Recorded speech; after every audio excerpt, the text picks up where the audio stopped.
Tadepalli palace రాజకీయంలో కొత్త twist చోటు చేసుకోబోతుందా? వైఎస్ఆర్ కాంగ్రెస్ పార్టీలో సజ్జల రామకృష్ణారెడ్డి మీద కుట్ర జరుగుతోందా అంటే అవునని సమాధానం ఇస్తున్నారు కొంతమంది రాజకీయ విశ్లేషకులు.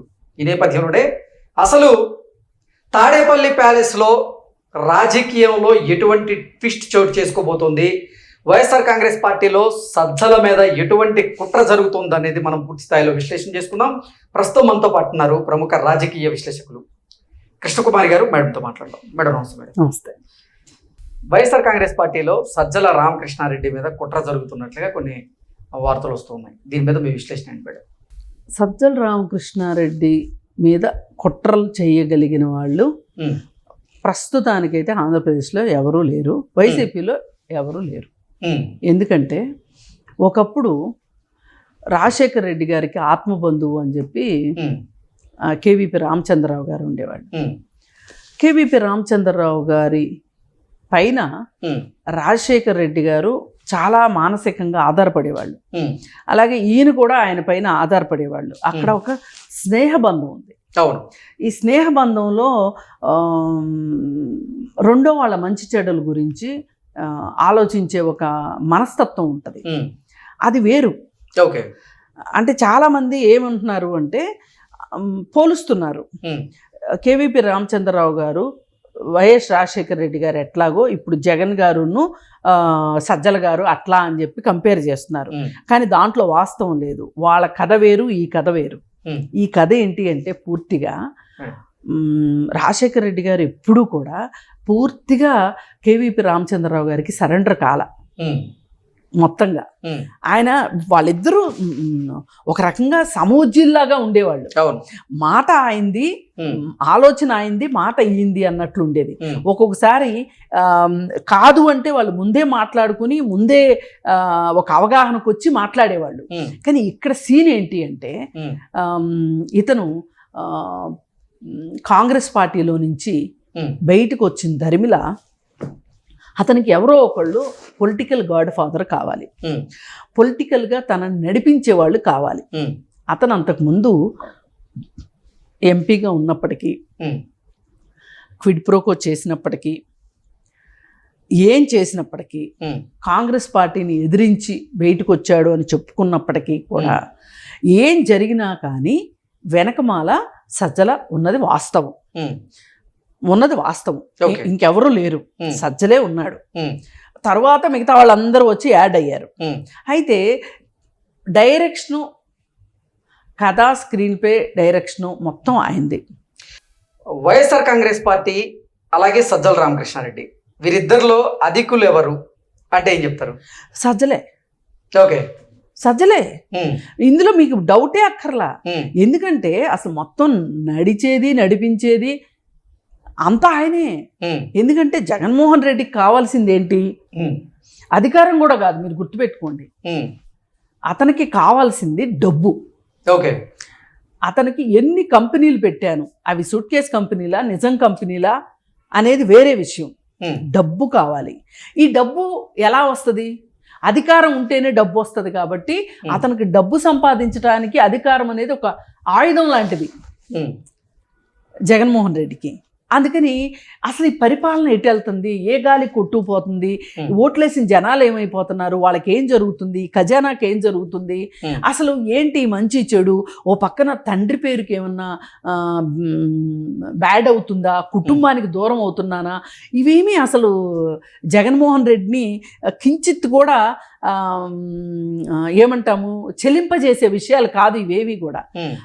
అసలు ఏ రోజైనా క్యాడర్ తోటి డైరెక్ట్గా ఒక సంబంధాన్ని నెలకొల్పే విధానం ఉందా? అసలు ఒక మంత్రికి డైరెక్ట్గా వచ్చి ఆయనతోటి మాట్లాడే విధానం ఉందా? ఒక ఎమ్మెల్యేకు ఉందా? ఒక ఎంపీకి ఉందా?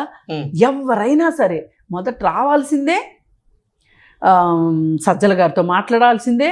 సజ్జల గారు గ్రీన్ సిగ్నల్ ఇస్తే ఇది జగన్ వరకు వెళ్ళవలసిన విషయమే, నా పరిధిలో ఇది లేదు, నేను ఇంతే చేస్తా, ఆయన దయదలిచి సరే మీకు నమ్మకం కలగట్లేదు కదా, వెళ్తారా ఆయన దగ్గరికి, వెళ్ళండి అంటే వెళ్ళాల్సిందే తప్పితే డైరెక్ట్గా భక్తులకి, భగవంతునికి భక్తులకి అనుసంధానమైంది అంబికా దర్బార్ బద్ది ఎట్లాగో సజ్జల అంతే.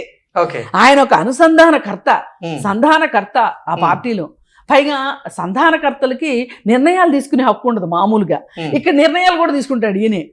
అందుకని చాలా మంది క్యాడర్ వాపోయి నానా గందరగోళం చేసి, ఒకసారి అయితే ఉద్యోగులు సజ్జలు, రాగులు, ఇంకోటి ఏదో తృణధాన్యాల గురించి చెప్తా, వీటికే చెప్పుకునే కాడికి ఇంక సీఎం ఎందుకు అని మాట్లాడారు వాళ్ళు.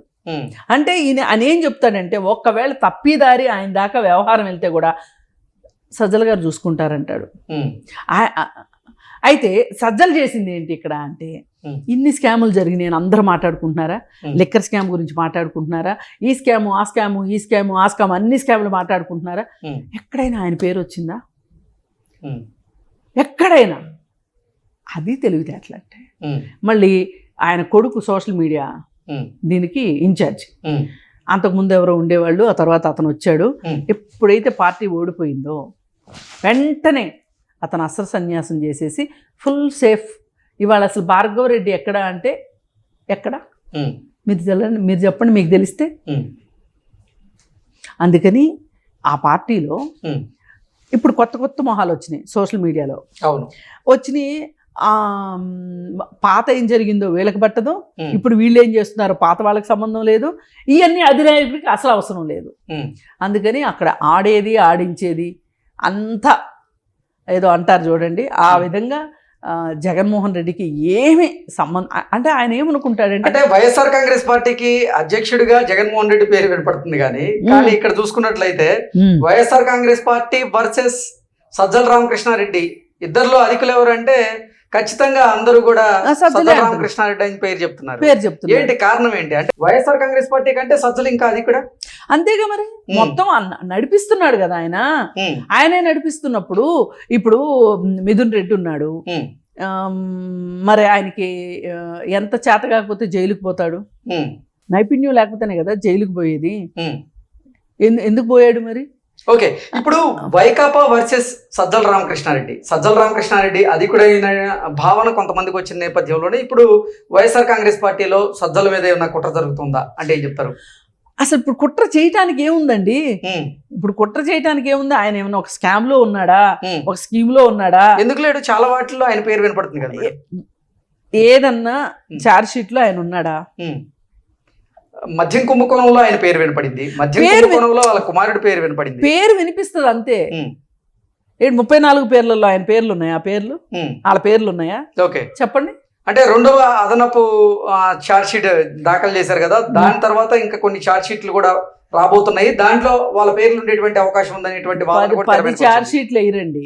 ఒక ఛార్జ్ షీట్ వేస్తారు, దానికి ఎనెక్సర్ గా ఇంకొక ఛార్జ్ షీట్ వేస్తారు.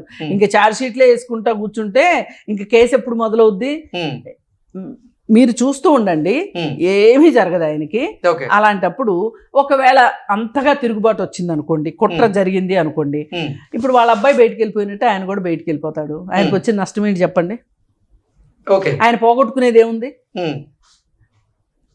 ఇప్పుడు పోయింది ఏమన్నా ఉంది అంటే, కార్యకర్తలు ఒళ్ళు ఉంచి పనిచేశారు పాపం. రేపు ఏమైనా కేసులు పడితే చచ్చినట్టు. ఇప్పుడు సోషల్ మీడియా దీంట్లో ఎంతమంది జైలుకి వెళ్ళారు? అసలు వీళ్ళందరి చేత చేయించింది ఎవరు? భార్గవరెడ్డే కదా. మరి భార్గవరెడ్డి మీద ఎందుకు లేదండి కేసు? నమోదైంది కదా మేడం. అయింది. ఏది మరి ఆయన అరెస్ట్ చేయలేదే, విచారణలో ఉంది కదా. మామూలు వీళ్ళందరినీ ఎట్లా అరెస్ట్ చేసి తీసుకెళ్లారు? ఆయన ఎందుకు అరెస్ట్ చేయలేదు? అసలు ఇప్పుడు మామూలుగా మన చట్టంలో కూడా ఏం చెప్తుందంటే, చేసేవాడు ఎంత నేరస్తుడో చేయించేవాడు కూడా అంతే నేరస్తుడు అని చెప్తారు కదా. మరి భార్గవరెడ్డి ఎందుకు ఇది అవ్వలేదు? ఇప్పుడు దీనికి కొంతమంది ఏం మాట్లాడుకుంటున్నారంటే, నేను ఎంతవరకు ఏకీభవిస్తాననేది వేరే విషయం, కానీ ఆయన కూటమితో కూడా ఒక కూటమిలో కూడా ఆయనకి నడుస్తుంది హవా అన్నట్లు. ఎందుకంటే ఆయన కొడుకుని బయటేసుకుంటానుకో, ఆయన బయటపడటానికో కూటమిని కూడా మేనేజ్ చేయగలడు ఆయన అని అనుకుంటున్నారు. ఈ పరిస్థితుల్లో బలవంతులు ఎవరు అంటే, మళ్ళీ తరచి చూసి మళ్ళీ ఆలోచిస్తే మనకు అర్థమయ్యేది ఏంటి అంటే, రేపో మాపో బెయిల్ రద్దు అయితే జగనన్న జైలుకి వెళ్తాడు, కానీ సజ్జలకు మటుకు ఏమీ కాదు, ఆయన కొడుకు ఏమీ కాదు. Okay madam, thank you so much. Thanks.